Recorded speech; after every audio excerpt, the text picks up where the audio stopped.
Guys, I hate to make this video today, but I want to tell you the truth.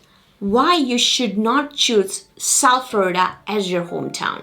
Hey, this is Komal Acharya. I'm a local real estate agent in the South Florida. Today's video is completely different video because I'm not going to talk about all the pros about the South Florida, but going to tell you some facts why you should not choose the South Florida as your hometown. When I thought about this topic, it's really hard for me to talk about those negative things because I love South Florida. But yes, of course, there are many of the things I do not like also. But when I compare with some other states where I lived in or I visited in, then the pros are so higher, so I get the biased opinion. I want to keep the honesty as my base for this channel and for my audience, so I do want to share. There are some facts as a Florida resident I didn't like it and I still don't like it, and I wish we had a balanced state here and things what I'm going to talk about doesn't exist. But yes, there is no perfect state, and that is the reason we always compare the pros and cons, and then only we choose our next place to move. So number one fact, according to me, is if you have any skin issues or allergy issues, then this state will not treat you good. Trust me, the sun here is so hard. You must have heard a million times the South Florida is completely hot and humid all the time of the year. You almost have a sunshine, I would say, 300 days. Technically, the more specific, 272 days of the year you will see the sun here. And it's very harsh, especially in the summertime. Florida sun, especially in the South Florida sun, has very high UV rays, a much higher UV rays than any other states. So that is the reason you will find many skin injuries or skin burns. Actually, just recently, last a year or so, I have started getting the skin issues just because of the sun. And right now, if I go in the sun, then my skin gets a lot of burn and inflammation. And I have, as an Indian, a lot of melanin in my skin, and the melanin usually protects the skin from the UV rays. And just imagine if my skin gets affected, then if you have a less melanin, then it's a lot of chances your skin can get affected if it is too sensitive. Right now, I got sun eczema. That's actually the problem on my hands only, on the forearms. So that is the reason I constantly have to use the sunscreen, and very heavy sunscreen, or I have to wear this clothes which can protect my skin from the UV rays. So if you have skin issues, then double think before you move down here or experience, first you come here, live here for a couple of months and try to experience how the sun treats you. Of course, this problem is not for everybody, but some of the people do get this kind of issue. And by the way, what you don't like about the Florida, don't forget to comment below. I would love to hear from you. And yes, don't forget to subscribe my channel and hit the bell button and use this like button if you like my video. It does help my YouTube algorithm and helps me to share this video to more audience like you. The second reason I would say you will not like to live in Florida if you hate to live on the flat ground. The Florida has the highest elevation, around 345 feet. Yes, seriously, only 345 feet. Anywhere in the Florida you go, you will not find the mountains or hiking trails or the forest. So you may able to do the outdoor activities like kayaking or beach activities, water activities, but hiking, no. And that's another reason I wish there was some elevation and some part of the Florida, but there is no elevation at all because the Florida is located completely in the south side of the country, and especially the South Florida. So if you're in the Central Florida or North Florida, then still it's not bad because you're very close to the Georgia or South Carolina, North Carolina. So you have some choice to go in like few hours of the drive. But if you live in South Florida, like where I'm living near to Miami, then technically you do have to drive literally 14 to 16 hours. This is something I'm really missing in COVID because I love mountains. I hate cold, but I love mountains.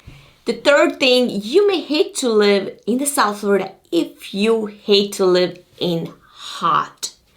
So this is something I would say it doesn't get bother me personally because I hate living in cold. I lived in almost like 5 to 6 years in the Michigan and also in Kansas. So that something was like my worst experience because I hate snow. I hate cold. My body doesn't get adjust with the cold, but I didn't have a choice, so I had to live there. I grew up in India, so my body get used to with the hot weather, and I'm used to living in the hot weather. But if you are someone who is grown up in the cold environment, then this state will not entertain you. Even though it has a lot many things to do, outdoor activities, lot many advantages, pros like Texas, low taxes, you can do a lot of things, just similar like California lifestyle or New York lifestyle, but at the same time, the weather will 100% bother you if you don't like the hot. Because here, the summer all the time. I would say why all the time is almost like 150 days in average, you will have a literal hot weather. So even though you stayed in a suburb, you still feel the humidity in some part of the days. In the summertime, it's very hot. It gives, like many times, it gives actually the warnings, heat warnings. So you do have to watch out your skin. You do have to watch out, your health. If you have some issues with the hot weather. So you do have to constantly rehydrate yourself overall if you're living in Florida. So those are like precautions you do have to take if you have even though it doesn't bother you, but you do have to do those things extra if you're living in the Floridian weather.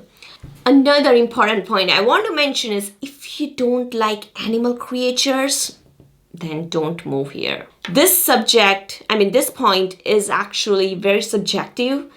I have seen in my buyers who moved from some other states, especially the northern states, they are not used to seeing the lizards, cockroaches, crocodiles or alligators, and they get scared. Even though they see the lizards and cockroaches are in the houses when we are looking at the house, they're like, oh my God, this is so annoying and weird, and they get that repellent feeling where they don't want to stay in the Florida because of those things. I have to be honest, these things you will find everywhere and any time of the year. Maybe the percentage is less or more, like for example lizards, the cockroaches, ants, even termites. So those things are very, very common. Even the snakes, but again, those are not very dangerous snakes, but the garden snakes, because there's a lot of lawn or the landscaping you will find here in the surrounding the properties, and also raccoons. And another thing people don't like to see is alligators. But I will be honest with you, actually the Florida, especially the South Florida, was made on the alligator land, on the Everglades. So this is actually, we snatched their land. So how do we expect them to be completely vanished? So you don't have a choice. If you all want to live on the crocodile or alligator land, then you may get to see them anywhere. So when we moved to my Coral Spring house, we have a lake outside, and in 2017, we found a crocodile just outside of my house. If you go certain part where the cities like the Weston, Parkland, those are very, very close to Everglades. There are stories you may hear the alligator was walking on the street and somebody's taking the video on. Or alligator is knocking on the door outside of your house. So those are stories are actually true. So if you are thinking to move here, I'm not making you scared, but I'm just giving you facts. Again, this is not like every single day or normally you will see this kind of scenes, but I'm just telling you there are chances you may see this kind of scenes. Again, the city is very strict. Like when we found the alligator, actually my neighbor saw it. The part of was visible, and he called Everglades immediately. In like 10 minutes they rushed in. They have a whole system how to catch them, and he literally catched him in 15-20 minutes. So if anybody finds the alligator, one phone call, they're away in 30 minutes. If you're scared of hurricanes, then don't move here. By the way, hurricanes are not that dangerous. Let me tell you first before I start. So hurricanes, of course, it's life-threatening things. Things happens. There are so many horror stories we hear or heard. But the hurricanes are not dangerous. I have been here since last 10 years. I have seen like 3 to 4 hurricanes. There are like almost like a 4 months in the year. It's a hurricane season. Not every year the hurricane comes, but a lot of hurricanes are made in the ocean. And sometimes they come straight to south from the Key West towards the Florida, because the Florida is southernmost state of the United States. So the most closest is the Florida. That's what it's get heated for. That's why they have a tendency to hit the Florida first. But many times they change the directions and goes in some other states too. So of course it's not a good thing to experience to any of the states. And I always pray that hurricane goes inside the ocean and doesn't get hurt to anybody. But I mean, it's just the fact the Florida get the frequency of hurricane a lot more than any other state around the coast. The earth opens up in the Florida and it's called the sinkhole. That's something a little bit of scary, isn't it? Because let's imagine if you're sleeping and suddenly earth opens up and you are swallowed in the inside. Yes, it does happen frequently. Again, it's not too much life-threatening. It's not an earthquake, by the way. This is more like actually earth opens up and your house or car that gets swallowed up. You do get the damages with your properties or the cars or things around you, but yes, it is not something pleasant to experience, but there are many of the houses in Florida do get this kind of thing experience once in a while. Another thing I don't like about the Florida is the very bad gun policies. You may heard about the incident happened in 2018 on the Valentine's Day. Nobody can forget that dark day, what happened in the school where so many victims lost their life just because of this bad gun law. And, this is like anybody can come and kill you. It's a very sad thing, and the state is not kind of taking very harsh actions against. That's something I'm really, really, really against of this Florida gun law. In Florida, it's called a stand your ground law. That means actually license to kill. That's what many people interpret. Anybody can take the gun and anybody can shoot and nobody will bother. And that is the reason so many incidents happens on the street. Even media doesn't bother to report because it's so common in some part of the Florida. In the Florida, after that Parkland shooting, many people have done the protest and they went to the government and tried to make this law stricter. But I guess they made some changes, but still up to not that extreme that it's that much strict to protect the citizens. Thank you so much for watching this video. I hope you like my content. I try to be honest in this 100% so that you get the black and white picture about the Florida and you can make the decision if you are thinking to move. And in case you are thinking to move here, then don't forget to contact us. You can email, call, or text us. We love having the calls from the people who are moving to Florida. There are a lot many pros here. That's why I said initially, the pros are so much, the cons, I sometimes don't bother, even though I wish it was balanced state, but it's a fact. Not every place is the paradise, but still Florida is called as a paradise. So there should be some reason. What do you think? Let's experience here personally, and then you can decide if you love this as your hometown or not. Don't forget to subscribe my channel again and hit the bell button. We make a lot many even vlog style videos, neighborhood videos. If you want me to shoot some area also, you can comment me below. I would love to explore and try to show you those content. Thank you again. I will see you in my next video.